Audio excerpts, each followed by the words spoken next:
Hey everyone, welcome to the Blender Together party event. Good to see all of you again. So we are usually going to start with the warming up. So can I hear everybody from the Netherlands, Germany? Okay, not going to work. You know, last year the Blender conference was amazing and I was looking so much forward to do it even better and more spectacular this year. We even had an event lined up in Los Angeles and we wanted to do something fantastic in Amsterdam. And then, the crappy C happened, the corona crisis. So we have to make the best of it. And I think we do this by making it a year of introspection and renewal. A couple of things I would like to mention. One is the Blender organization has been restructured. I found it very important to have the foundation and the institute to work even more tight together. So we split off the studio. So the institute and foundation is becoming one unit, taking care of the Blender project, the Blender technology. And the studio is going to take care of the Blender project as well, but then for content, for testing, for pipeline, and for a lot of Creative Commons movies.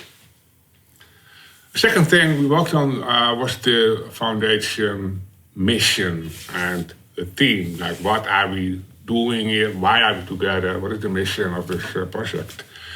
And what I come back a lot to was the theme to call it the freedom to create. It's the freedom to deploy software. That's the core of the free software mission of Blender anyway. And we want to have all this fantastic technology, the best stuff you can have to make films or games and make amazing things with it. You should be free to do that. We also want to be free to apply creative resources. It's not only the mission of Creative Commons, but it's also our mission because we want to have the rigs and the characters and we want to have the textures and we want to have everything so that you can become a successful artist. And the third thing I want to work on, especially next year, is the freedom to participate in the markets. So even though when you have everything, all the technology and all the stuff you want to make, the reality is that for the film and game business, it's all in the little pyramid at the top where they decide what will happen. And maybe that trickles down to your studios, so you are allowed to make something that they decided. But there's not enough access to the market for people. I want to work on ways that you can get better access. And of course, we start with that with our own access to have the Blender Studio and the Blender Cloud to be very strong entities to produce fantastic content for everyone. Also, the Blender project itself is under introspection. We already started last year projects to improve the quality and look at ways how to become more professional as an organization. One of the main themes is that we want to have engineering standards and code quality documentation. And that's not so much to create more bureaucracy or to have a big threshold for people to come on board. It's just about communication. Developers have to communicate together and developers should communicate better with the outside world. And my personal thing is that we want to have more software design. So we have to add product design, product managers, whatever you call this, but we need to have a better product design focus for the Blender project. And third, I don't want to be a software company. So whatever we do here in the Institute, the purpose is always to give it as quick as possible to the open source project Blender, because Blender will remain a community of contributors.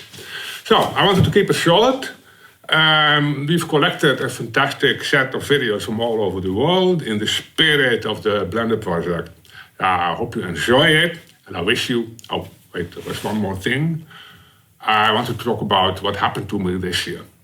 But I will do that in the closing video. Enjoy the show.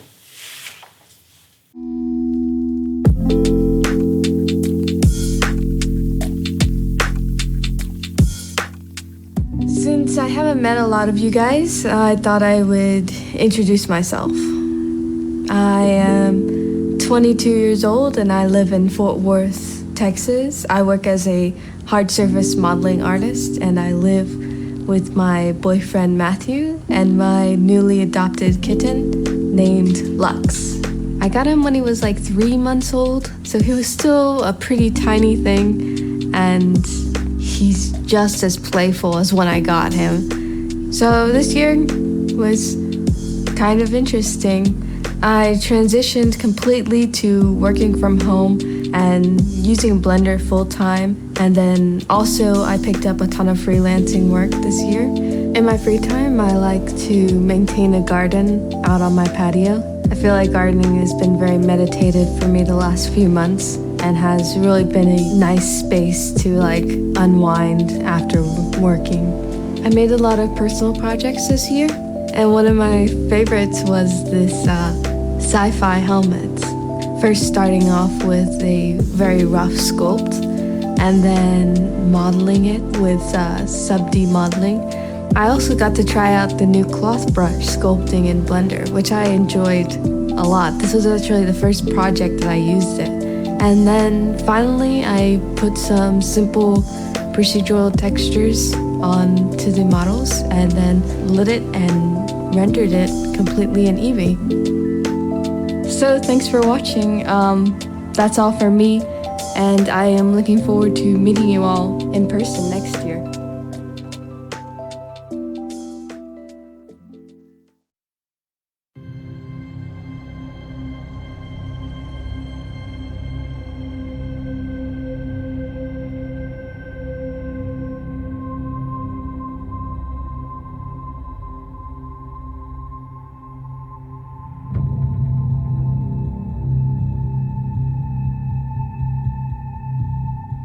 So much for being awesome in space. So I spent the best part of last year working on a new movie for ESA, the European Space Agency, about space debris. That means spending a lot of time carefully modeling spacecraft and then smashing them into one another to create this huge cloud of fast-moving debris. Kind of like the movie Gravity, only this could really happen. A lot of fun there. But this also means more technical stuff, like feeding real orbit parameters into Blender so that every object is displayed with its physically correct animation, which was critical for ESA. Working with Blender has been a real treat lately, with Eevee displaying scenes in the 3D viewport with almost render quality, and rendering 4K frames in a matter of seconds. The only thing that I found missing was real motion blur in Eevee, but this has been added since then, so I guess we're all set now, and I'm really looking forward to working on a new project with Blender because this is going to be crazy.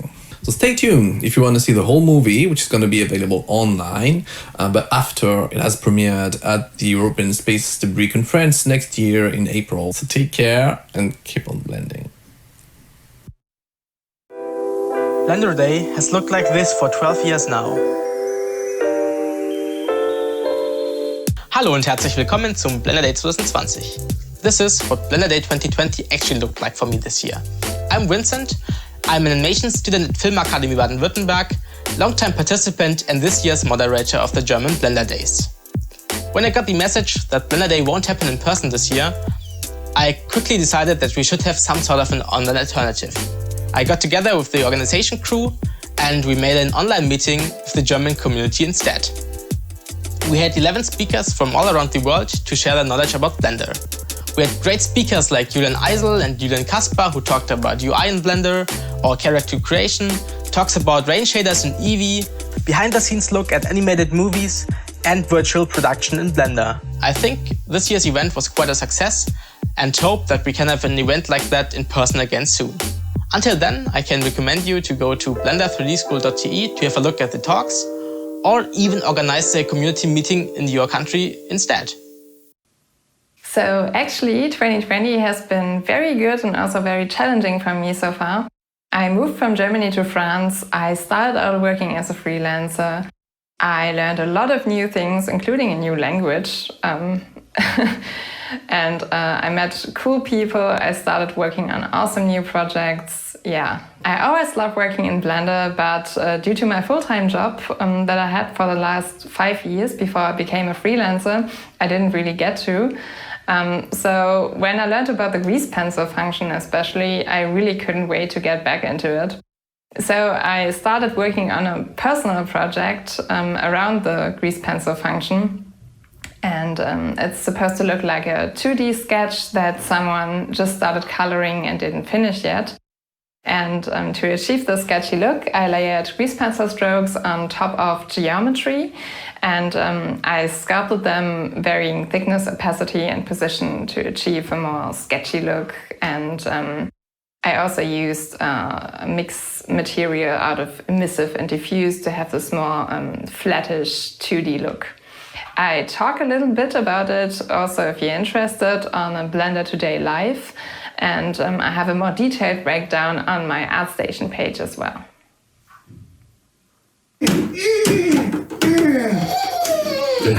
Den här hästen använder Maja, så hennes dator har kraschat. Oh, hello. I didn't see you there. Hi.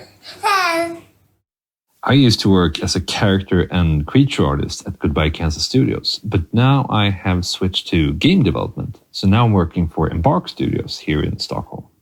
Embark is a corporate gold contributor for the Blender Development Fund, and we are also using Blender as one of the main applications for creating game assets. Other than that, I finished Sharing a Dream, which is a big personal project that I created in the beginning of the year. I also used it as an example to make some YouTube tutorials about handling multiple shots in Blender. I've been coding in other 3D applications a bit before, but this year I started to learn Blender's API thanks to Sybren's amazing Python tutorials on the Blender cloud. One of the add-ons I coded this year was a vertex color baker that is free to download. It bakes standard passes like diffuse, roughness, emission, ambient occlusion, and so on. Under the hood, it's using cycles as a baker, and then transfers the pixel values to vertex color by sampling a temporary UV map. You can go to my YouTube channel to find more information about the add-on if you are interested. I also got the chance to make a little colorful fox for the splash screen of Blender 2.90.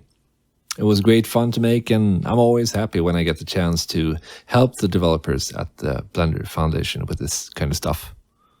That is all from me. Thanks for listening, and I hope to see you all at the Blender conference in 2021. See you there. Blender is dope, yo! I'm based in Queensland, Australia, and I am a creature artist. I've been using Blender since I was 12. I got it because it was free and easy to get, but I've stuck around for the quality. Over the years, I've watched as it's expanded and grown into a major industry player, especially with Blender 2.9, and I can't wait to see what Blender 3 holds. For me, most of my time in Blender this year has been trying to improve my animation skills and digging into methods to bring an extra layer of realism to my characters. For this character, I spent quite a while digging into ways to simulate the floppy membranes on the wings without making it look too much like cloth, but I also don't want it too stiff either. I found it important to combine all the tools at my disposal. In this case, I'm also using shape keys alongside the cloth to help maintain a natural shape.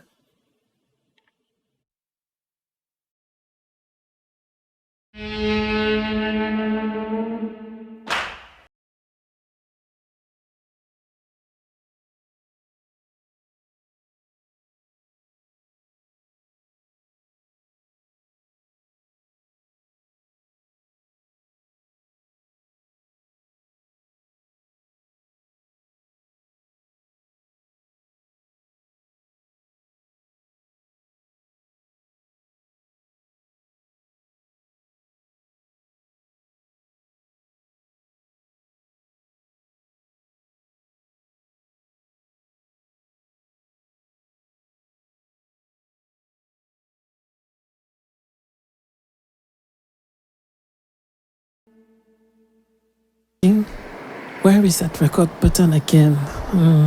Oh, it works! It's been a strange year. We've been in quarantine most of the time. Oh, wait. The 3D cursor is still visible and I'm in edit mode. Sorry. I have to deactivate the overlays here. Wait a second. Now it's better. Alright. Yes, you are inside the viewport. EV running in real time. Blender developers, they did a great job.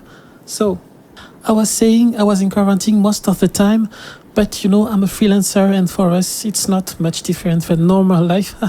So most of the time I was at home playing the piano and making stuff with Blender's grease pencil tool.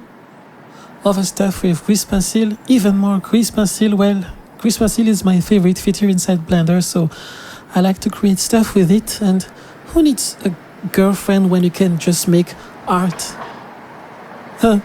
Okay, more seriously, it's been a fantastic year for me. With the power of Blender, I could make my imaginary world come true. I also made a music video for a British band, another music video for a Colombian record label, and I have a lot of other projects on the pipe now. Some are just small personal stuff and some are paid commissions. So I'm still trying to make a living out of my own art, but I'm not really worried about the future because I think I can create anything with Blender now. And this is because of you, the community, all the resources you make available on internet, all the tutorials you post on YouTube. You help us all to progress. So thank you, everyone. Stay safe and keep making awesome stuff. And goodbye, everyone. Thanks for watching. See you soon. Hi, this is Campbell. I'm in Geelong, Australia, and Ton emailed me to say what's been going on in the last year and to show my setup. This little one's got away, but I think she's probably the biggest thing that's happened in the last year. Say hello, Marietta. Yeah, not sure. Anyway, I'll just head inside. I think I'll have to record this later because Marietta really likes turning my computer on and off. I hope she'll get tired of it, but so far it's really all she wants to do while she's in here. So this is my desk, using Linux. My development environment is Emacs with Vim emulation. This is like what I typically use each day with Bug Tracker, chat, and some Windows for development, maybe a terminal. Over the last year, I've worked on mostly just general development, fixing and patch review, but I did do some user visible stuff, the transform object origins, using menus for searching rather than the full operator search, some UV improvements with UV rip and path select and things like that. And edit mesh optimization is to bring it closer to 2.7 speed because we had some big regressions there. Yeah, also Google Summer of Code and I probably missed some things, but yeah.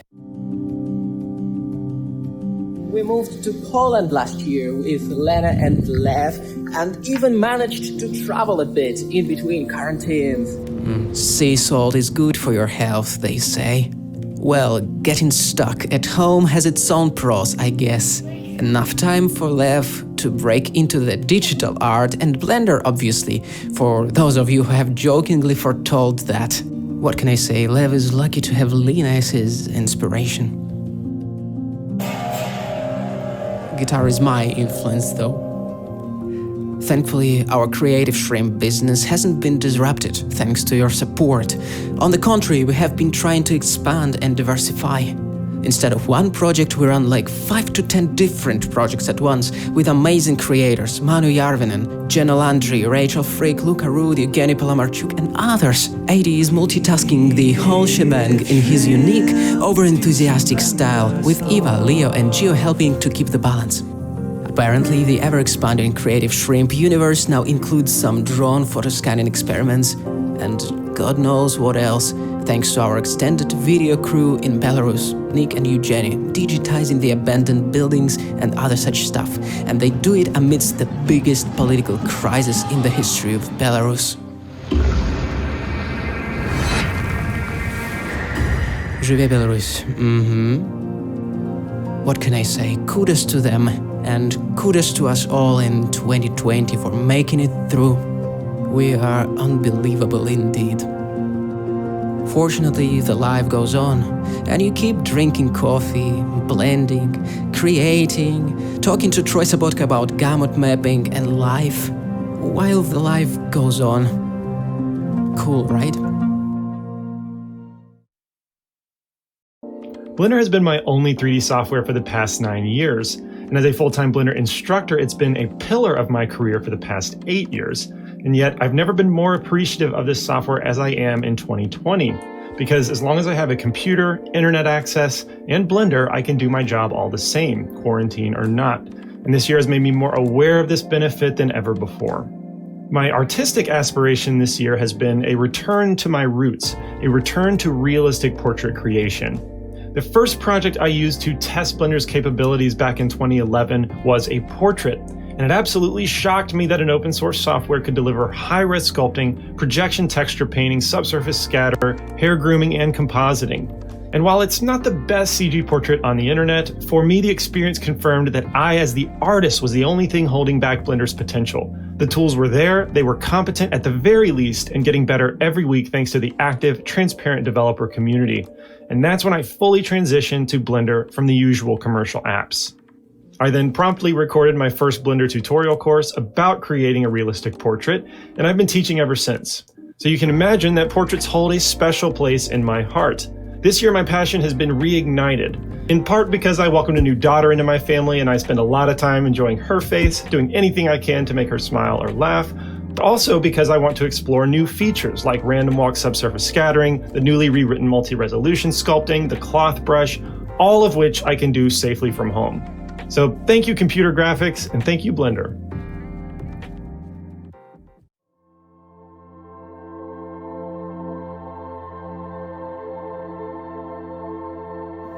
What to say about Gianluca? He was a great professional and he was a great gentleman.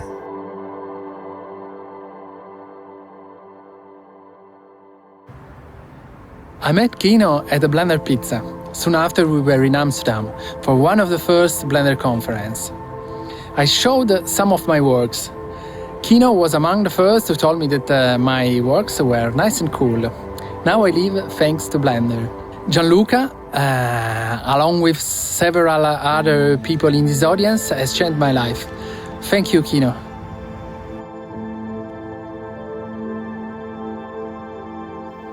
Particularly, there is one sentence that has stuck with me. Open source gave me a work, or if you say differently, during all my life I've worked thanks to the open source. It is a statement that he repeated several times during meetings and conversations. And, well, I like to remember Kino for this. Ciao. So long, Gianluca, and thanks for all the polygons.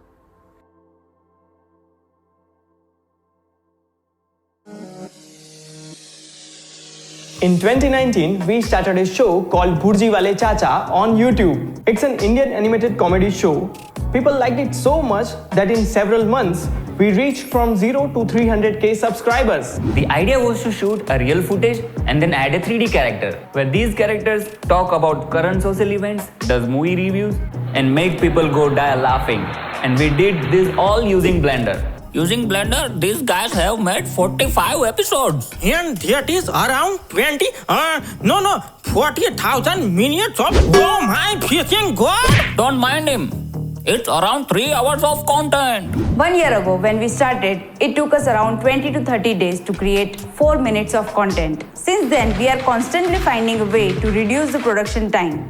For that, we created 360 poses for each characters and many small scripts to speed up the workflow. This way, we end up doing each episode in 6 to 7 days. And no matter whoever animates the scene, quality will always remain the same. This pandemic actually hit everyone so hard, but as it has negative effects, it also has positive ones. For us, all the ongoing projects were cancelled. And because of that, we started working on Bhurji Wale Chacha full time.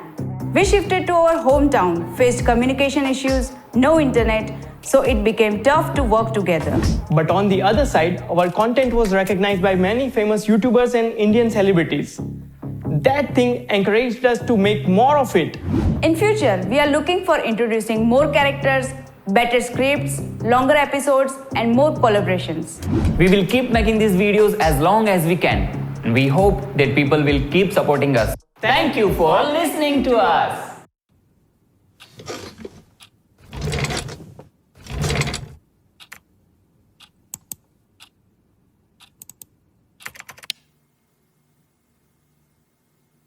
What if I told you an entire short film can be made by only you? That's what I did What had started off as an end of the school year project ended up turning into an entire quarantine short film. The thing that makes the short film so special to me is that everything from character design to rigging and even all the little models were created entirely by me. This short film has really challenged me to practice all types of skills there are in the 3D world, and yes, there are a lot of them. I want to express the importance of learning and practicing all areas of 3D.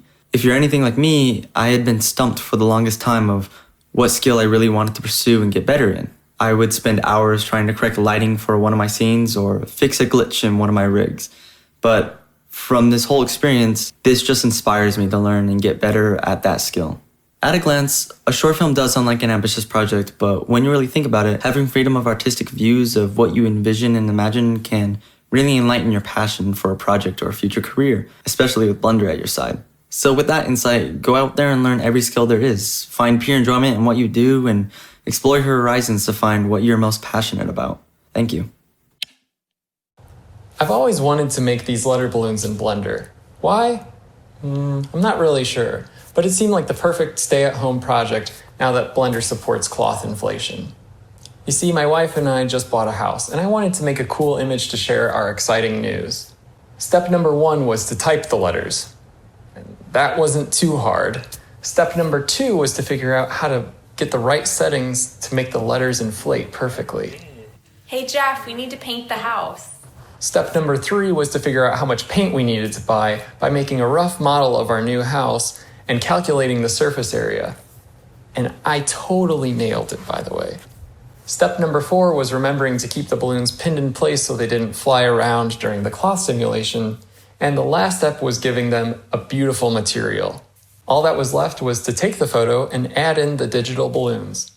I've been making fun happy birthday messages for my friends and family too. Oh yeah, and these balloons, they're totally just composited in. The real ones are too expensive, probably because of inflation.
And action! So, what? Let's start. Hora de morfar. Right. Hello everyone, my name is Dalai. And I'm Pablo. Welcome to Blender Today BCon 2020 edition. Virtual, everyone's online, everyone's at home, hopefully in the company of their beloved ones. Yes, and beloved comfort box. If you got it in time, luckily you can be wearing or enjoying. I'm not gonna give any spoilers to what is in here. Too late. You can smell it. You can smell it. Dutch? Does it smell Dutch? Cut. What a year. Like casually said, Yeah. what a year. 2020, Blender for 2020 had huge plans. 2 conferences, one in LA, one in Amsterdam. We were going to SIGGRAPH, CTN, Annecy. This year we would have contributed so much to global warming. No, but we were so much planned. And 4 releases, which were also like part of the plan to be done some time between these events. It was crazy. I think in a way or another, we did achieve a lot of those goals. If you think about the conference, the goal was to connect, to reach out, to find more people that can be involved in the community in more ways. And every one of the activities that happened throughout the lockdowns, so the whole Blender open up, the Settlers project, coding for artists. Code dives, the Blender every day. So I got to interview some of my favorite artists and ask them stuff. That was amazing. It's one to remember. We started with 2.82 even before the pandemic started here in Europe. Then 2.83 completely done online. And this was such a special release. It's still part of everyone's lives. People still download the Blender LTS every day. That was the first long-term support. What is long-term support? No. Oh, Blender long-term support means that you're gonna it's gonna just keep getting more stable for 2 years. No new features, just fixes. Already there are 8 releases, and there are more to come. Hopefully not that many, because the Blender is not that how much more stable do you want it? I like to think it's this amount of certainty we know it's going to be in our lives for 2 years to come, if things go well according to plan. Yeah, it's something you can actually, hold on to. Make it as a good metaphor to your life. A good thing to maybe stop with all the traveling, going around. Just focus on the software for releases. 2.90, 2.9. We had 2.9 this year. We changed the numbering system. 2.90.1 came out. 2.91 will come out next month. And next year, you already have the 3.0. So big plans ahead. For me, 2020 was a big year. I moved to Amsterdam, got my contract renewed yesterday for 5 years. Yeah, 5 years? Fist bump. 5 years? Congrats, man. Thank you. And then we see, despite everything, the good things that happened this year, they're good. And for me, I'm going to bring with me for the years to come. So I kind of look forward for 2021. So. Definitely. I'm also looking forward to see what all this year we reached 5,000 subscribers on the development fund, plus all the millions of people that are downloading Blender. It's 12 million downloads in the last year. Only last month, only the Windows installer was downloaded 1 million times. These people are using Blender, are learning it, and I can't wait to see what they can do next year. All right, everyone. See you next year. Can I shake this? No. Yeah, I guess now we can open and see. No. Goodbye. Ciao. At Ubisoft, we use Blender in tons of different ways. We have prototyping teams that use Blender in order to quickly convey concepts for games, to explore new user experiences, and to inspire production teams. Last year, the Ubisoft Strategic Innovation Lab hosted a Blender Jam. Over a weekend, students and Ubisoft employees worked hand in hand in order to deliver the best projects they could. It was a great opportunity for Ubisoft to explore Blender's potential and to share our knowledge and experience with students. At Ubisoft Film and Television's Paris office, we produce animated series and films. We wanted to approach production in a new and original way, and Blender is the perfect fit to support us. We put Blender at the heart of our upcoming projects. We train our artists and developers with the help of the Blender Foundation. And we initiated discussions with other Ubisoft entities as well as external partners. Blender became our main 3D package, and we enriched it with additional features, from small tools to bigger extensions. We began by contributing some developments to Blender's VR components, and now we are proud to fully embrace the potential of open source. For example, this summer we published Mixer, an add-on for real-time collaboration between artists. We are continuing to develop it, and anyone can check it out. What's more, Blender is the backbone of our current production, a 70-minute Rabbit Invasion TV special episode. Here is a sneak peek at an add-on we are developing to manage its previews.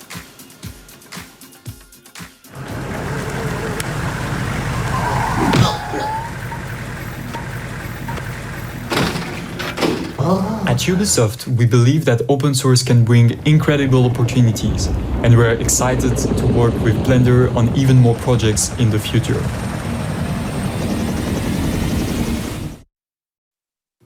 Hi everybody, Alan here, unpaid intern to Captain Disillusion.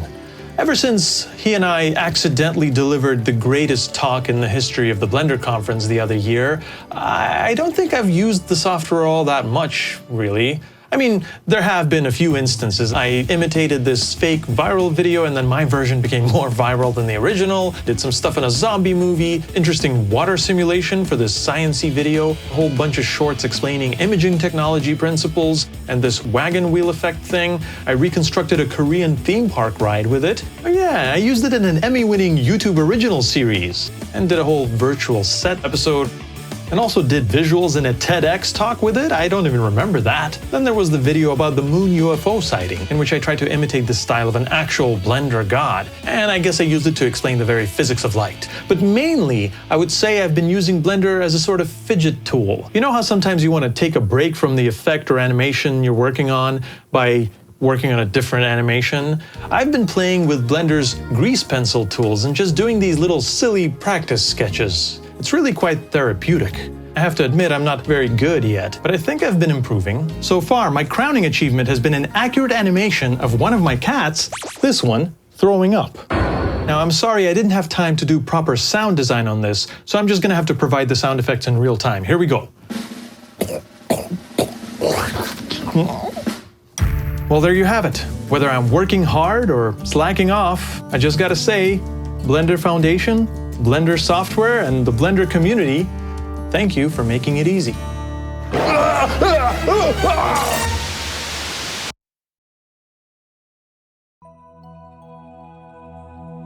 Hello, Blender community. I'm Claudia Hernández Ascencio. I'm a digital artist and foundation member of the Blender community. I have to live a 2020 that changed my whole life. My husband dies of COVID-19, my partner for almost 21 years. We founded the Blender community in September 2004. We had the opportunity to do many productions, give courses and conferences about Blender, awaken other minds to how rewarding it is to be part of a free software community. The day my husband died, we received messages of solidarity in different languages. Many expressions of affection and beautiful memories of people who live with Octa in different occasions. These treasures will help me that when our daughters grow up, they know the work we did with the beautiful community of Blender. Currently, I'm giving online courses. I'm still passionate about teaching and producing with such complete, professional and beautiful software. But above all, I carry in my heart the strength and resilience that the support of the community gives me.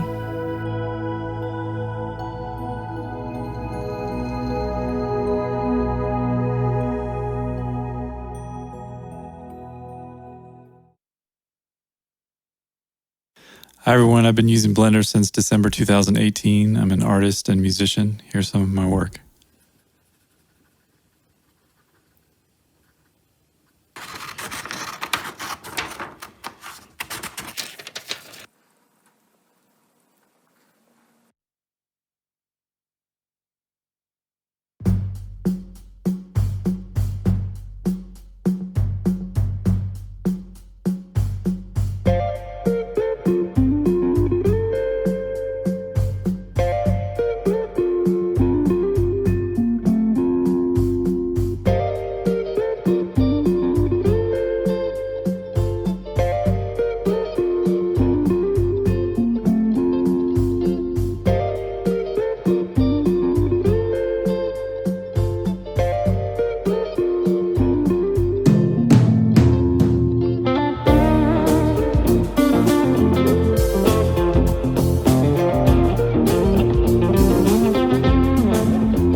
Well, this is what passes for a Blender conference this year. You sitting at home, probably in your underwear, watching a pre-recorded message of me through a screen, whom you already watched through the screen, right? But there wasn't all bad news this year. There was some good news. For example, millions of people who suddenly found themselves locked at home, possibly unemployed, decided to start learning Blender. So the moment the lockdown came into effect, the traffic to my Donut Beginner series doubled, and it hasn't slowed down. In fact, thanks to COVID, we have 1.1 million more Blender users today than we would have had without it. Heck, even prisoners are learning Blender, and I should know because I went and spoke at one. There's one, actually the closest one to me, believe it or not, that is teaching Blender as an important skill to enter the creative industry, and I wanted to see what the inside of a maximum security prison looked like, without stabbing someone, obviously, and it was kind of inspiring. What they lacked in hardware and internet connection, they made up for with time. Because you'll never guess, but inmates have a lot of spare time. And they're using it to make rap videos, cars, towns, nature. Come to think of it, some things that some of them might never get to see again, which I guess is kind of sad, but also kind of cool that they can make it and then explore it in VR. And over at Polygon, we've been busy trying to solve the biggest problems that plague 3D artists today, like creating a Blender Toolbox add-on that automatically takes new downloaded zip files and creates a ready-to-use material with one click, so you can get photoreal materials into your scene faster. We've also developed all sorts of photo-scanned plants, rocks, grounds, and procedural generators, which you can read more about at blog.polygon.com if you were so interested. And while I'm looking forward to international borders reopening so that I can fly to Amsterdam next year for business, I'm enjoying time with the kids in the meantime. In February, we had a healthy little boy, which really confused my 2-year-old, but so far they've been getting along great. So when I'm not recording videos or podcasts, I'm acting like a dork to make them laugh. So from my family to yours, here's to a better 2021. I've made a fictional hospice in Blender called Die in Heaven. Currently 9 characters live there, and they are somehow closely related to death, either through illness, age, or tragic accidents. I've made Die in Heaven because I think that death has become an overlooked subject in everyday conversations. Therefore, the story unfolds in a hospice, while I'm trying to make death an easier subject to talk about, without it being too serious or scary. Right now, I'm the only one working on it, and that's both challenging and time-consuming. At the same time, I can't help but keep working on it because the project embraces everything creative that I like to work on. If you want to learn more about Die in Heaven, you can visit their Instagram or their website. Or you can write me, Alan, at hellodieinheaven.com. I'll be looking forward to hearing from you. So here we are, together apart, and thank God we don't need anyone else to do our stuff in Blender, right? Oh wait. Actually, I need a lot of more people because for the last few years, we have been working hard in an animated short film, fully made in Blender, titled Roberto. It may seem that the pandemic must have been a hard blow for the project, but the truth is that it had been a great help to finish the film on time and with the quality we wanted. Between us, it helped us to work 24/7 without suffering the reproach from our families. What has complicated things is the arrival of these 2 beautiful beasts in the middle of the production.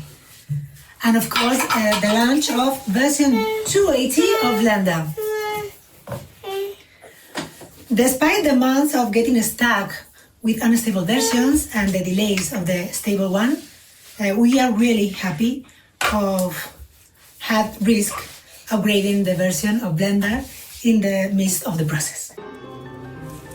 We had greased pencil to incorporate special effects in some impacted scenes.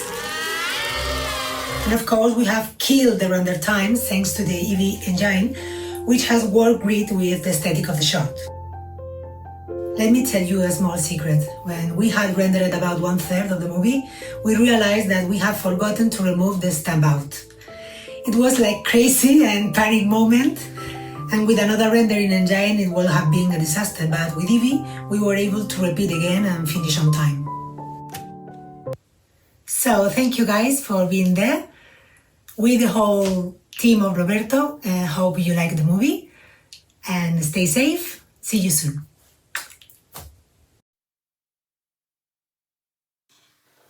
Hi guys, the last scene is from our latest movie about a group of time travelers from medieval time to our new modern time. My name is Johannes Evers. I'm a member of a hobbyist movie-making group in a small town in Germany, Ahrweiler. There are roughly 30 actors, a director, of course, cameraman, and me, who is responsible for visual effects. And my main tool, of course, is Blender. We were looking for new ways to do our film. And what we did was a lot of green screen work. First step was to transform a cellar room into a green screen studio. Then we did shots actor by actor to keep them apart. Actors were then put together in a scene, not in the compositor, as Blender objects, videos on planes. As you can see here, you can do quite complex scenes. The reverse was also used, having virtual actors in a real-world environment. Interacting of actors with objects is somewhat tricky, but then you have this wonderful manta flow explosions. We are super excited to be part of this very special edition of the Blender conference. This year has been strange for everyone, and remote work was a big part of it. In this context, Swan's research knew a very big step up in terms of community involvement and development. Real-time collaboration is a hot topic. The whole thing about the multi-user add-on is to bring people together on a common creative goal. Thanks to an amazing support from the Blender community, we are pushing the boundaries of collaboration. The video you're about to see will give you a glimpse of the possibilities. It was created in real time by people across the globe.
I'm a 3D artist and a Blender user since 2005. The last industry work that I did was working on the feature film I Lost My Body by Jeremy Clapin and owned by Netflix, and I had the opportunity to work with those awesome people from Gaussian Pictures and Xilam Animation. I actually got that job when I met one of my old 3D teachers at the Blender Conference 2017. I get back home and I get an appointment with Arnaud Boulard, director of Gaussian Pictures, and I make the animation department switch to Blender. When my job was done, I actually shook his hand to say goodbye, but he didn't let me go. And he said, "I need someone like you to continue on the project as an animation TD." I said, "Why me?" And he actually responds, "I know only one Blender man on the Indian Ocean area, and this ring in my head like crazy."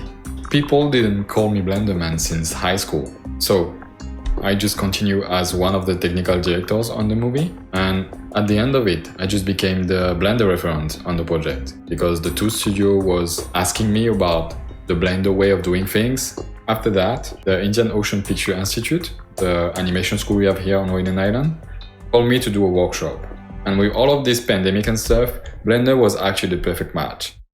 At that point, the school just let me add more Blender into the curriculum. But what struck me the most is the fact one of the almost graduate 3D students actually used Blender now for his graduate movie, and I'm super proud about it. I'm just a Blender user, like you, but maybe on your side you are the Blender man also because you are taking care of the people. In 2000, this book was published. Even Subsurf wasn't in Blender yet. Then a short movie was made. And now, 20 years have passed. Hi, I'm Shige. For the last 10 years, I've been working on things like parametric modeling. These have been presented several times at the Blender conference. Of course, it's a very interesting field and I'll continue to do so. But I'm reminded of this book I made a long time ago. And I'm creating a new world for myself. This is a world like a horse that follows one story. And now there is a new technology. As you know, 3D printing is an amazing technology. I don't have any plans to publish anything right now. But I look forward to sharing my work with you again, someday, somewhere. I hope to see you again soon. Bye.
Hey, welcome to the Blender studio. I want to tell you all about my 2020, but let's do it another time. Here's what the team has been up to in the past year. So in November, I created a tutorial series on the Blender Cloud showing the creation of a monstrous anglerfish from start to finish. And this was a first for me because it was entirely done in Eevee, and so I learned a lot on that project. We dove further into the world of Eevee on Coffee Run, which was our next open movie project. I did lighting and compositing on that one mostly. It was entirely NPR, so we had to develop a whole new bag of tricks for it. Then I did some artwork and explorations for Cosmos Laundromat, the second cycle. I did some lighting and rendering on the side. A little promo clip that one of our animators, Pablo was animating with the rain character. And I also had some more fun side projects, which is making the music for the Blender 2.83 and 2.90 reels. Now I'm doing modeling, look dev, and art direction for the Spritefly project. And our team is so talented, it's growing every day, and it's amazing to be part of it all. My year 2020 actually started with moving to Amsterdam to work at the Blender studio, which is awesome. One thing that I've been working on since then is creating a procedural shading course on the Blender Cloud, which I put a lot of effort into. And of course, I'm also working on the film projects here at the studio. In the beginning of the year, there was Coffee Run, which I helped out with the shading a little bit. Then there was Settlers. And Settlers was great because we could do some more experimental stuff. For example, we solved a lot of the issues we had in the shader level and then hooked the shader up to the rig to make everything work together. And now, of course, there's Spritefly, which is super exciting. And I've been doing a lot of shading work on there. There's loads more to come, but it's already super fun. And it's going to be very cool to follow, so keep an eye out for that. Oh, and something else that's coming up really soon is November, so get ready. Hey, so to recap what I've been doing this year, I helped to find the look for Coffee Run. I painted all the set pieces and got to see how the team turned them into 3D spaces that still feel a lot like illustrations. Super neat. I got to then also design tons of characters for the Settlers project. We kept it pretty open to when it comes to what a settler even is, and we got to experiment a lot with simpler, sillier designs and shading styles for each character. This one was a really good refresher since the goal wasn't really perfection, but trying a lot of things in a short time and throwing it out there for people to play with and enjoy. Then I joined the team again for Sprite Fright, and I helped to design how the characters move and emote, and I also got to design a lot of forest creatures and environment pieces that is to be continued. And that's pretty much it from me. Enjoy the online conference and see you all in person next year, hopefully. Bye! Started the year I animated on Coffee Run. Being just 2 animators, I had to animate a big part of it, so that was super cool. After that, I made some animations for the Settler project. This animation was more funny and I was able to experiment with more cartoony style. That allowed me to make more crazy timing and also crazy smear frames. That was really fun to do. After that, I was in charge to making an animation for the release of Rain's Rig, and this time I had to do something more realistic. Hey there, ladies. Hi, my name is Amy, and I'll be your waitress today. Is there anything I can get you to drink while you're looking at the menus? And now I'm busy doing some animation tests for the new Sprite projects. Still it's in early development, but I'm already doing some interesting things like wall cycles and stuff like that. So that's been my year, so I hope you had a good one also. So against my expectations, actually a lot of stuff happened this year. It started out with me working on the last modeling bits of my course, the stylized character workflow, with a full retopology chapter. At the same time, I was modeling for Coffee Run, which then ended up becoming a full-on Blender open movie project. Then the quarantine started and we transitioned to the Settlers project, where I ended up modeling for characters and environments in pretty unique styles compared to what we did at the studio before. And I ended up recording and commentating almost all of it, and we put it up for free on the Blender Cloud. Now I'm modeling and sculpting a full colorful character lineup for the latest Blender open movie project, Sprite Fright, which is being directed and led by really talented artists like Matthew Loon and Ricky Nierva. So even with zero traveling, a lot happened, and I'm really excited for what's going to come next. For our Coffee Run film, I developed the story, experimented with various animation styles, finished the layout for the entire film, created a flexible rig for the city that the story takes place in, recorded video reference for the main acting performance, finished all of my animation tasks, taking the animation all the way from blocking to polish. I also added some background animation, designed the Coffee Run poster from mock-up to final high-res version. For the Settlers project, I made various walk cycles for the Gabby character, blocked out the scene and animated it. And then I did the same thing for the Pip character. For the Sprite Fright project, I had a lot of meetings with Matthew, recorded scratch dialogue, recorded and collected various sound effects for the project, trimmed and fixed audio as needed, reworked the amazing storyboard drawings from Dirk. But my main task has been to be in charge of the edit, combining everything into one unified animatic. I'm currently creating the floor plan and preparing for the layout phase. This past year has been full of interesting challenges for the rigging department.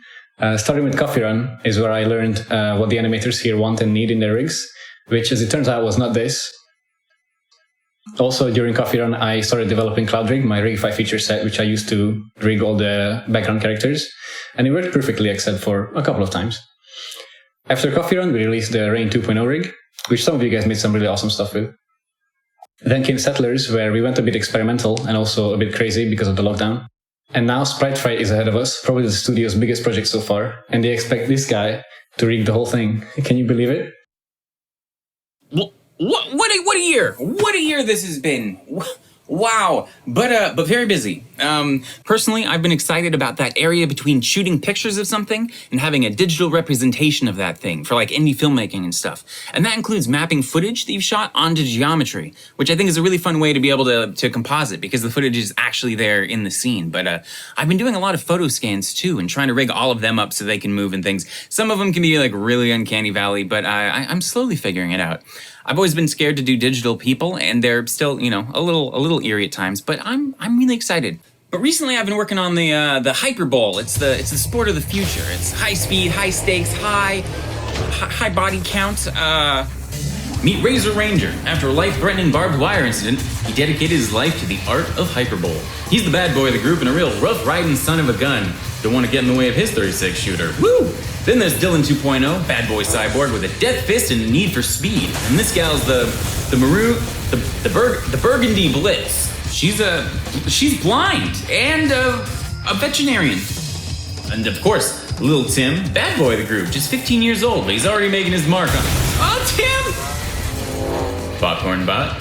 And of course, Junk Rider. She's the bad boy of the group with a nimble rocket and nimbler reflexes. Look at her go. And of course, Brutalist, bad boy of the group. Look, it's a bunch of bad boys. And Bud, he's a freaky one. I'm gonna put this hat on him. It's a photo scan of my friend Nate. And there's the aviator guy. His head's a scan of this head. And the big she's yellow. Honestly, the entire Hyperbole video is only going to be like a minute long anyways, so you've just kind of seen the whole thing. But yeah, I miss all of you, and good luck in the coming year, and I can't wait until we can all hang out again. Peace. Welcome to the Blender Conference. I'm here to speak on behalf of Tangent Labs and Tangent Animation. Obviously, the Blender Conference this year is quite a bit different given the pandemic that's rolled throughout the world.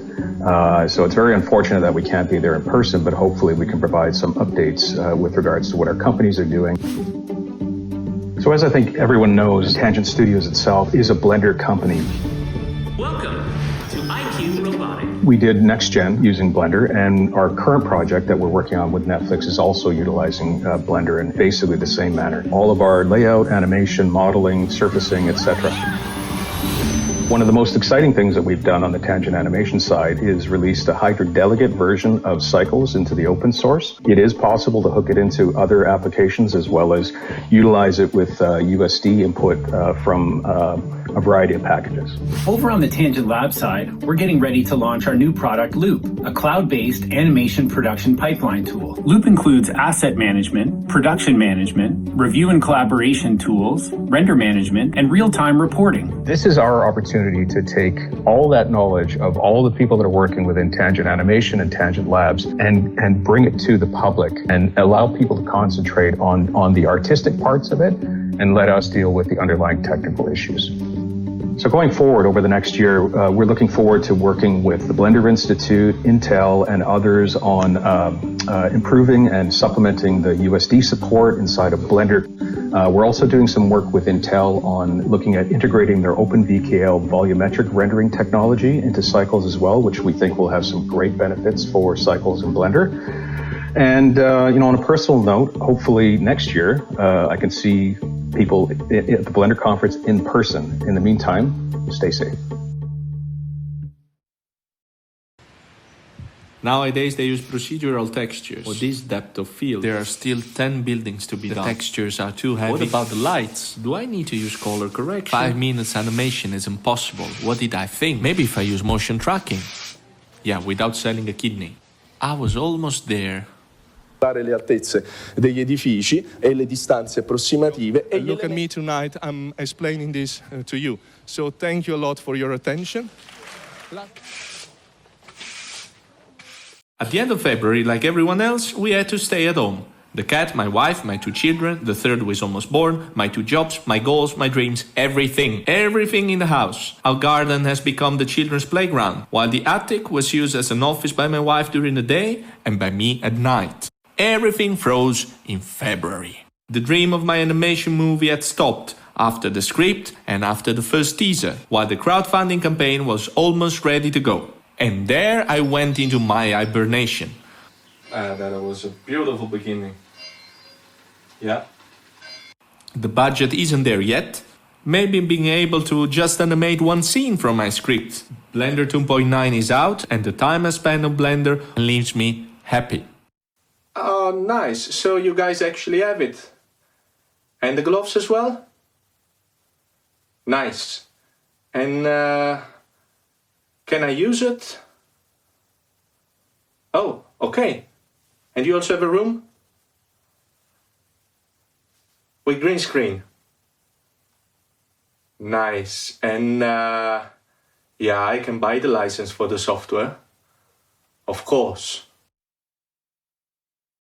Since this global pandemic has forced us to redirect our lives, it also has left us time to reflection. The lockdown has allowed us to realize the value of time, so in this point, the combination of both lockdown and Blender seems to have been positive. As a team, it has really been in virtual reconstruction projects that we are developing where we have realized how far Blender has come with the new implementations, being aware that it will continue being an essential tool in our daily work. Like a Roman villa in Alicante, Spain, we are virtually reconstructing, and where I have participated with photorealistic prop modeling and texturing. Personally, I really appreciate the social part that Blender carries with its amazing community. I feel very grateful to be part of 6 years now. And that is why I cannot end this video without a mention to one of the best persons I've ever met in my life, and it was thanks to my first Blender conference in 2017, Elf. He passed away on August 5 in Barcelona, Spain. He was a great professional, a Blender user and lover, and above all, a wonderful person. We will miss you so much.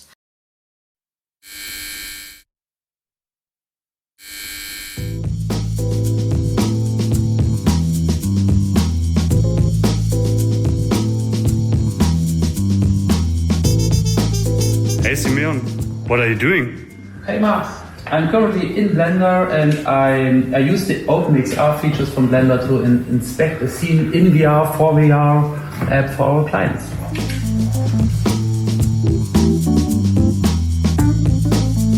And Falk, what are you doing there? Hey, I'm testing our new camera rig for virtual production, and of course we use Blender and Vive controls for the tracking data to get the camera movement right into Blender. Sebastian, what are you doing there? I'm currently working on the Astoria VR scene in Blender, including the shading, lighting and rendering here. So, let's see what our colleagues are doing. Hey Mika! Hi!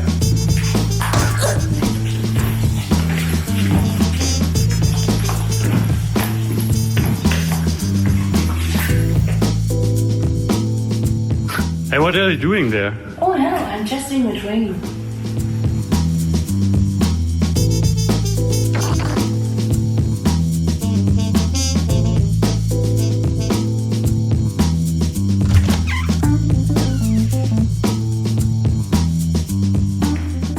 Hi Silke.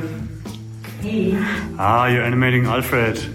And there's Clemens, the master of doors. Hi.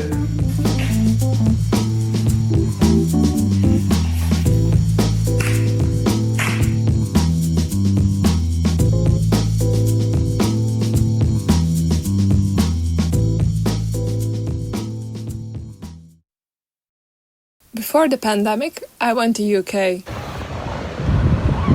Then I came home and moved to a different home.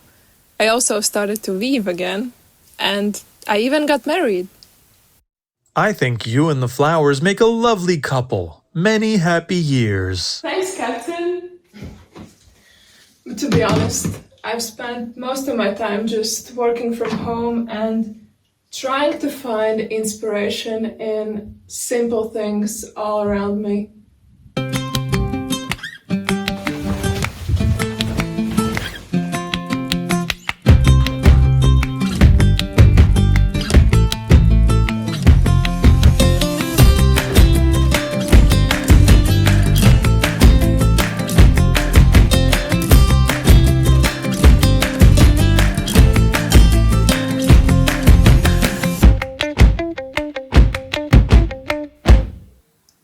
Welcome to my home office in New Jersey.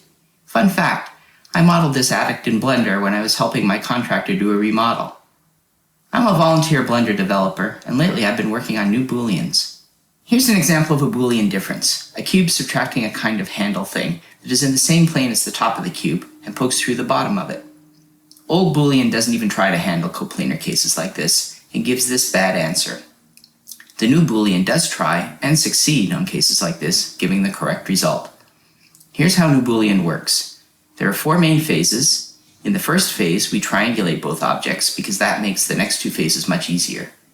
In the intersect phase, we find where every triangle in one object intersects triangles in the other.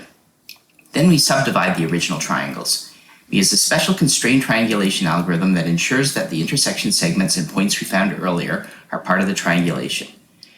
All coplanar triangles are handled together using the same constrained triangulation algorithm. Because we use exact arithmetic and always reuse vertices with the same coordinates, the previous step has joined the 2 objects together with shared intersection points and segments. In the Boolean phase, we need to figure out which volumes of space are inside each of the original objects. We start by finding patches. A patch is a set of faces that are connected, but stop when you reach an edge that has more than 2 triangles attached to it. Then we can find cells. Each cell is a volume of space enclosed by a set of patches. Now, finally, we can find which volumes are in the cube and which are in the handle. Start with knowing that far outside is in neither. For this cell, crossing over a cube patch from the outside, we know that this cell is in the cube but not in the handle. Therefore, this is in the final cube minus handle Boolean result. Finally, we dissolve all the edges and vertices that are only there because of the triangulation. And that's it. I hope you enjoyed this inside look at new Booleans. So I think the fact that this year has been challenging sort of goes without saying at this point. I've been trying to keep as busy as I can. I feel very fortunate though that in April I started a new position as an art lead for a company in Edinburgh. I've been learning a lot there, and it's the first time I've started a new job and worked 100% remotely with a brand new team as well, so it's been really good. That come with its own set of new things to learn. Personal work I've been making, I've had a lot more time for that, so trying to focus on the positives. I've been making these little critters. I really love animals, and I really wanted to sort of share a little bit of positivity, even if it's just a brief respite from people's day-to-day lives at the moment. I live in Scotland and my family live in New Zealand, so not knowing when it'll be safe to see them again or for them to come visit, that is really tough. So anything that I could do to bring a little bit of positivity to the world feels like a very good thing at the moment. So I really hope that you like my little critters and that it brings you a little bit of joy to your day. Cheers.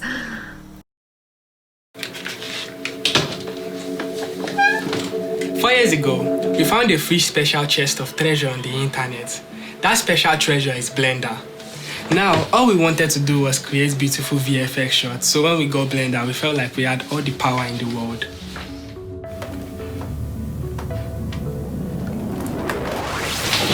Oh, wow. That was a reenactment of the first time we opened Blender, and we did not open Blender again because we did not understand what was going on in that software. Plus, the interface looked like algebra. That was our first time using a 3D software. It took us 4 months to open Blender again after seeing the beautiful Blender open movies and renders from artists in the Facebook community. And that day we created our first CG render. As filmmakers, our process of using Blender was by learning as we were creating, majorly from YouTube tutorials and of course, the donut ritual.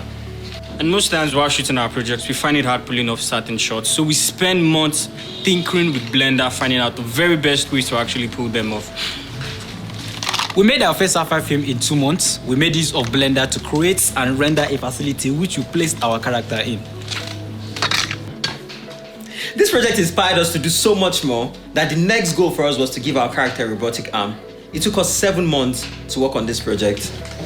So a few months after putting this film online, we went viral for making sci-fi films that were shot on our smartphone. Without Blender, that might not have happened. And the truth is, Blender helped us go viral.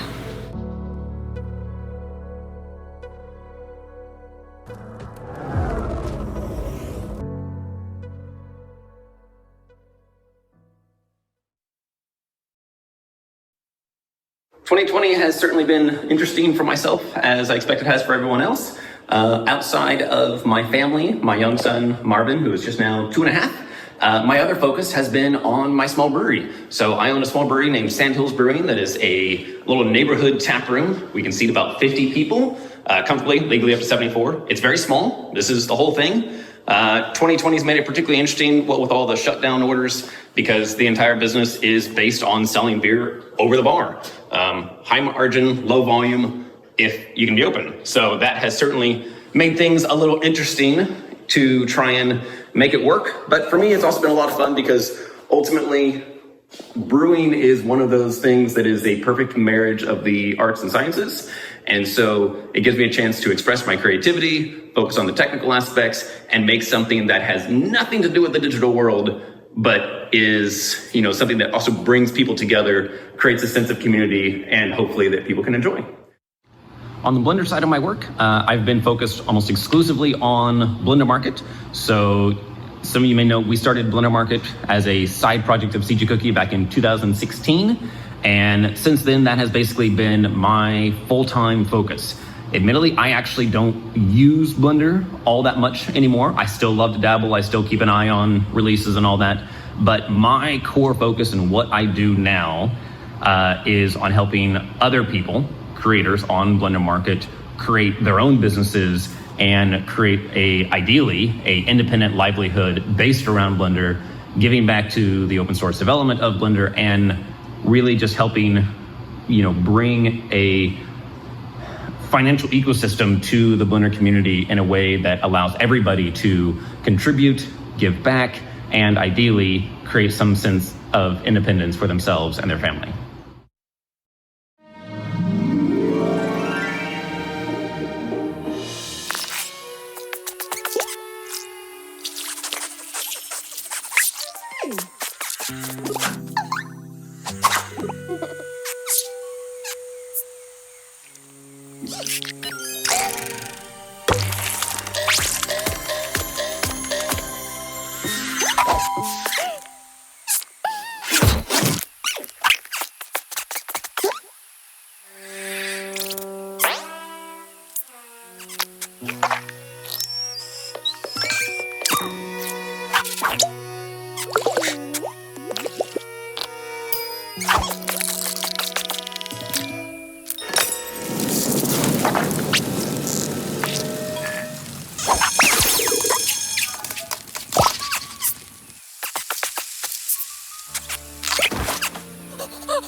Hey there, it's David from Theory Studios.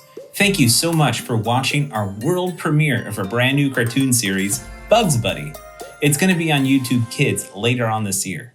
Now, before I let you go, I have a special treat. I've asked some of our best artists on the team to share their top Blender tips with you. So without further ado, Ben, Keith, and Jennifer, take it away.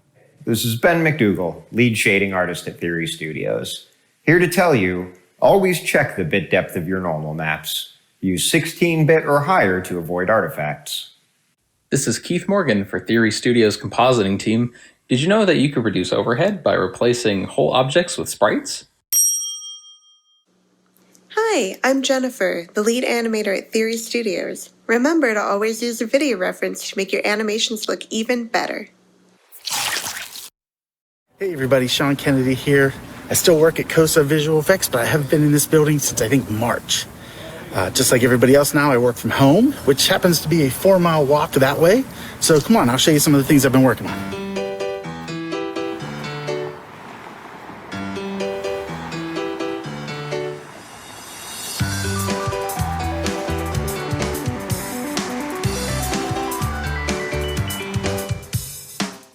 So here we are at my home workstation, and I got a few clips and screenshots I can show you. So this first shot is from the Swamp Thing TV show. See that liquid spilling out of the bottle as it slides along? That's just particles. I use the alpha channel from the particle render in compositing to darken the floor and add reflection, which instantly makes it look wet. It's all in the next shot too, where it all catches fire. Next up is this explosion shot from Lethal Weapon, which is no longer on the air. Our effects department did most of the work here, but the supervisors wanted to see a bunch more glass behind the actors, which was really easy to crank out. I also added a little textured interactive light on the wrecking ball in the foreground. Here's another Lethal Weapon shot where I added a bunch of falling debris behind the actors. For this shot from Station 19, I used a combination of a Blender smoke sim and a sim that our effects department did. I then added a few floating embers in there as well. For the TV show Pennyworth, we did this really cool house explosion. This shot was really fun. Our effects department was really busy doing the fire and smoke sims for this shot, so I was asked to do a lot of the debris. I made lots of different passes and I handed them off to my friend Jeannie, who did all the compositing. Most of it is brick or rock chunks, and there's a few floating paper particle systems in there as well. And I used the fracture modifier branch of Blender for the shattering door. Here's another shot on Swamp Thing where I used cloth effects to show a vine tearing through a guy's face. And finally, here's a couple shots on Pennyworth where I did some head tracking to put in some gore effects. And that's all I got. So I hope everybody's staying safe out there, and I can't wait till we can all hang out in person again. And until then, swing by the website and say hi.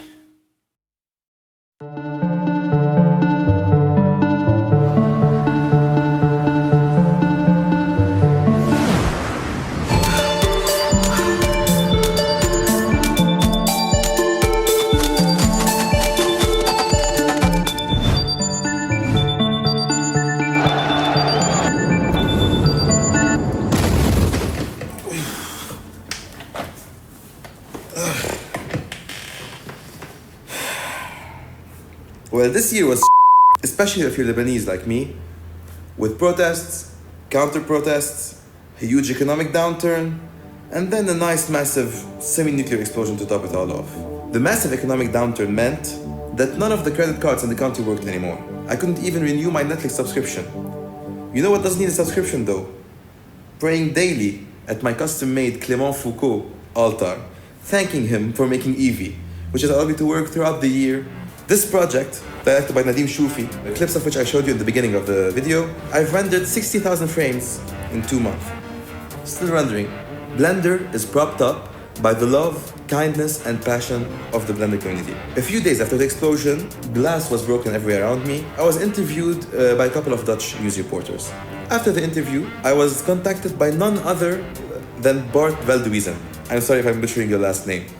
He was asking about me. This gesture really touched me, and he told me if there was anything he could do to help. We started talking, and I had a chance to show him some of my writings I did before for local publications about Blender. One thing led to another, and now I'm writing for Blender Nation as the new Blender development editor. So Blender has really been with me through thick and thin, in software form and in community form. The Blender community, Blender, Bart, everyone out there, thank you for helping me through this, and happy blending ahead. Hi, my name is Raymond Neal. I'm the founder of CG Global Entertainment Limited in Hong Kong, China. We are working with Blender Institute to localizing the Blender Cloud into Chinese. We also have an institute called the Crystal Institute for Creativity and Production Technology to promote open source solutions to the digital content creation industry globally.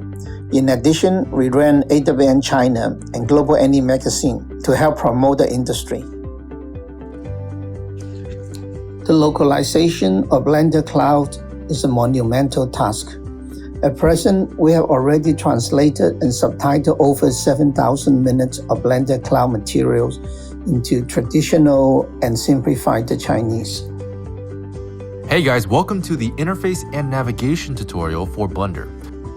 对于入门的初学者，如果想知道如何浏览视窗，或者如何浏览菜单等，请继续观看。我们不会深入讲解各个菜单，而是讨论如何在其中移动。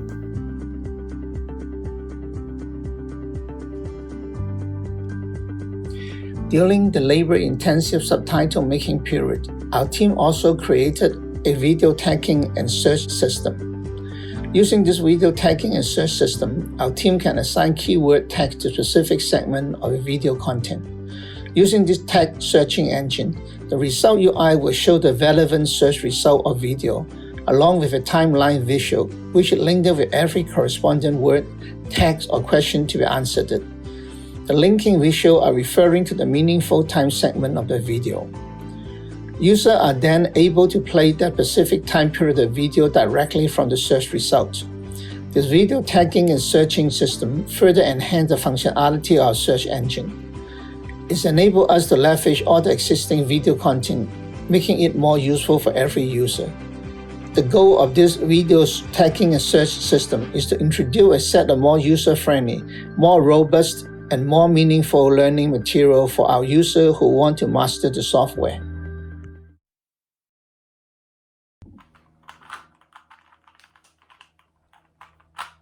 Hey! Oh, hi! I'm Matthew Lunn.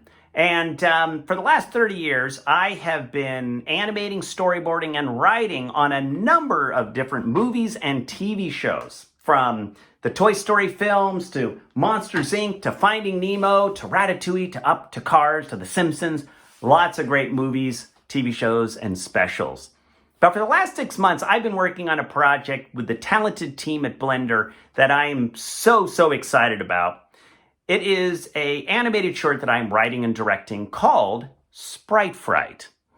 What is Sprite Fright? Well, the origin of Sprite Fright begins with my curiosity and love for the mysterious creatures that live in the forests and the woods and the mountains. Everything from gnomes to trolls to pixies to these little guys. And also these guys. Remember these? And one of the things that I've always loved about these mysterious creatures is that they usually have a cute and cuddly side, but then they also have a creepy side. Ooh. And that's what Sprite Fright is all about. It's about the cute and the creepy. And I have written up the script, not just once, twice, 3 times. I've written up many times. And then we have storyboarded it over and over and over again. We end up getting our creative team to build the characters and the environments and the props, and the animators start testing out our characters, and the lighters and shaders are texturing and lighting to be able to put that Blender touch on these characters. Now, the cool thing is that you can go online and you can check out all the work we've been doing. You can check out the characters. You can check out the props. You can even check out our story animatics. This is something that most studios don't want to do because they don't want to share all of the behind the scenes, but we're going to share it all. And we're doing it because we want to get you excited about Sprite Fright that ends up getting released online next year. Right before the pandemic started, I came back home to Germany after spending 6 months in Montreal, and the lockdown basically started right after we got back. Luckily, I didn't really feel constrained by the lockdown initially because working from home is something I've been doing for years now, and I'm pretty much comfortable having my own workspace. It's actually the best in some ways. But being bound to just the 4 walls of your home and not being able to see your friends, with the occasional grocery store trip becoming the highlight of your week, it can become pretty tough over time. And it actually resulted in me starting to lose track of time entirely. But in my mind, I'm pretty much convinced that we're still in March. Still, I decided to make the best out of it and decided to focus on my final year at university, spend the time I have actually to learn new skills, and try to plan my future for 2021, even though there is a lot of uncertainty about it still. And in some way, Blender has been my constant companion during this time. It was pretty much the comfort zone I felt like I really needed. And another thing I also realized about me and my art is that I felt a lot more motivated to create outdoorsy places this year, probably trying to compensate for my lack of travel and exploration in the real world, and not being able to make my initial travel dreams of 2020 come true. So I fueled all my energy into my art instead. And in some way, I do feel like I still had my fair share of adventures this way, despite being at home for the past 7 months. Years ago, I used to do makeup effects. Then I directed some movies. I directed Death Machine, Blade, The Last Minute, and The League of Extraordinary Gentlemen. And then I got sick of all that Hollywood stupid stuff. So I went to Burning Man. So then I thought, I gotta make some more movies. I mean, the money's good, but hey, I'll make my own movies. You can do it. Digital cameras and but I'll need to do the effects, do the editing, color correction, 2D, 3D. Blender! Oh my God. So I started doing tons of effects. I did effects for my friends' low-budget movies, Wellwood, Haunted Swordsman, and I just got into all kinds of techniques for these low-budget movies that I was trying to do. Animatronic puppets, photo-scanned heads. And the first one was a total bust. Second one was a semi-total bust. Third one appears to be working out. So I got some awesome actors involved and robots, so I'm nearly done with it. And it's been just amazing. I hope you're going to like it. Maybe one day it'll actually get finished and you'll be able to see it. But right now it's still in production.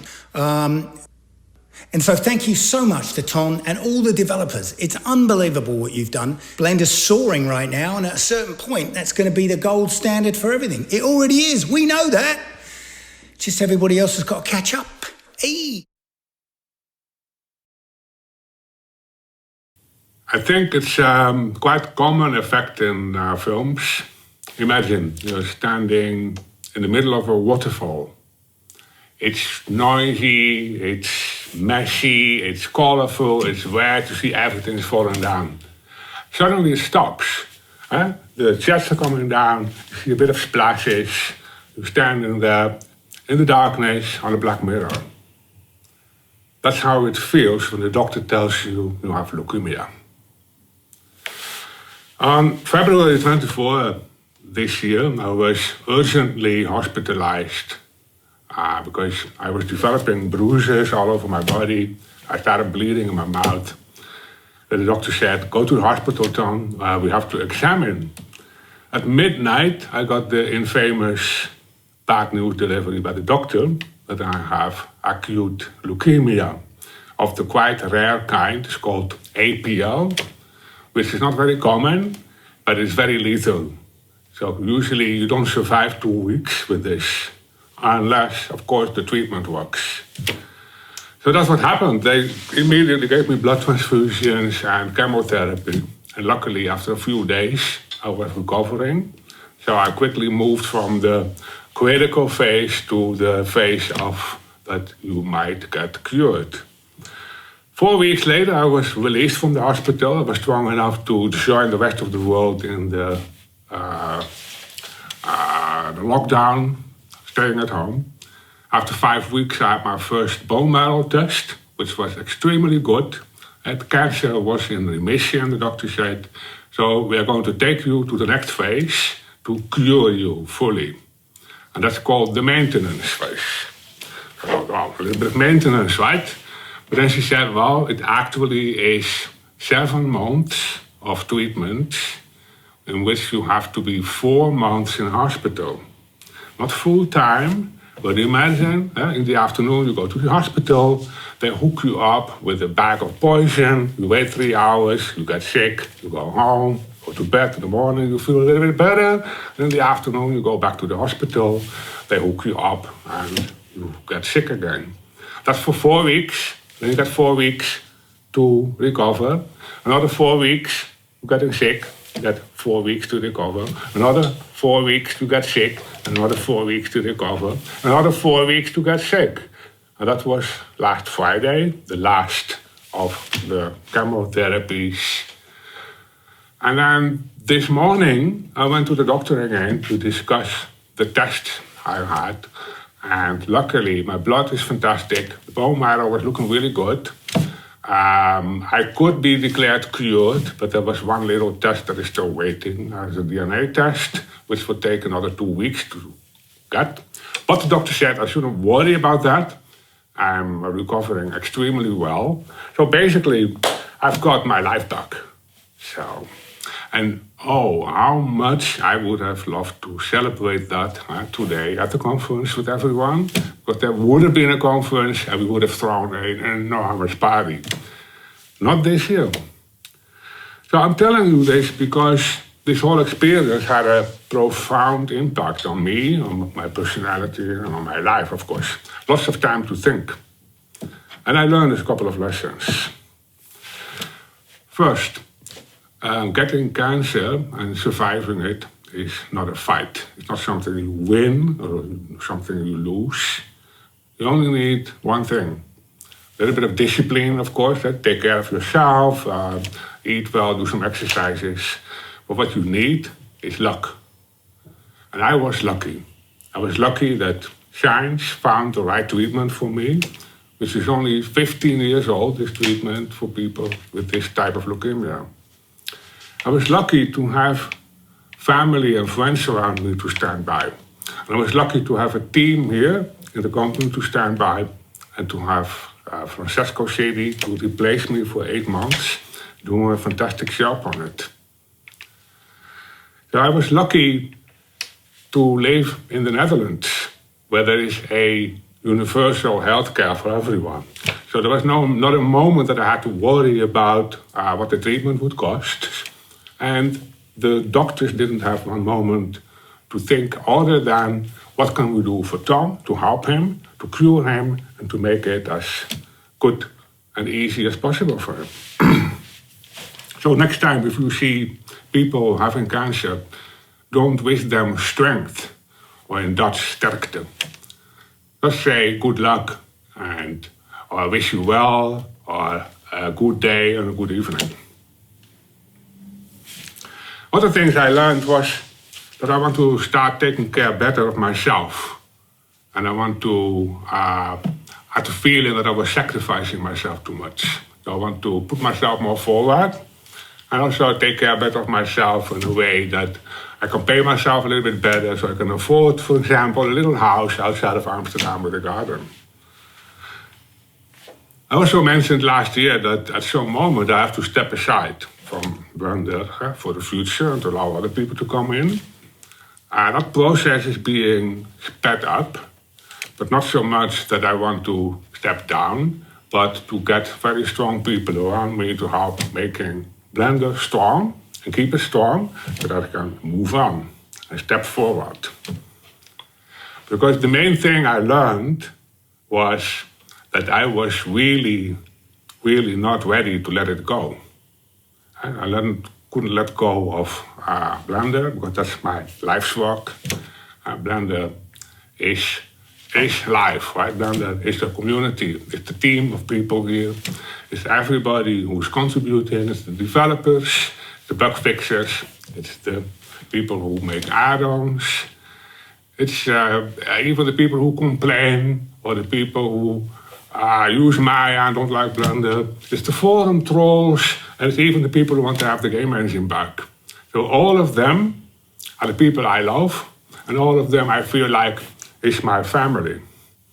And I will never let go of that family. So, enough drama, right? I want to end a little bit with a more happy note. As we all know, 2020 is not very nice. It's a year we are going to forget. But the happy message is that 2020 didn't get me down. And I want to spread that positive vibe to everyone. So please take care of yourself, take care of each other, a little bit of Blender. And I see you next year in Amsterdam or somewhere else. Bye-bye. Cut.